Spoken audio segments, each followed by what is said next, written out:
तो ये सब फिल्मी कलाकार है, नाचने गाने वाला लोग है, ये सब का उसी चलता है, दाल रोटी चलता अपना चला। तेज प्रताप यादव अपने ऊट पटांग बयानों के लिए जाने जाते हैं। जी हाँ, आपको बता दें कि हाल ही में आपने सुना होगा कि पवन सिंह ने तेजस्वी यादव की बड़ाई की और ये कहा कि वो बड़े ही सादगी से, बड़े ही मेहनत से फील्ड वर्क करते हैं। आप सभी ने सुना होगा, लेकिन अब उस पर रिएक्शन आ गया है तेज प्रताप यादव का। तेज प्रताप यादव ने ये कहा है कि पवन सिंह को लेकर कि ये नचनिए गवैये हैं, इन्हें शायद पार्टी से टिकट चाहिए होगा या चुनाव लड़ना होगा, इसलिए इतनी तारीफ कर रहे हैं। अदरवाइज इतनी तारीफ कोई नहीं करता, कोई मतलब तो ज़रूर होगा।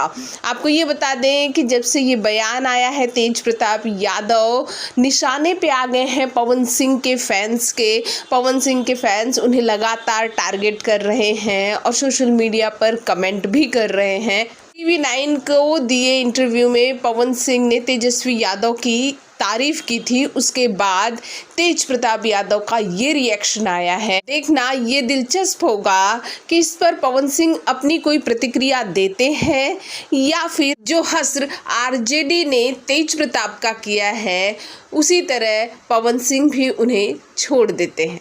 भोजपुरी जगत की हॉट और मसालेदार गॉसिप के लिए हमें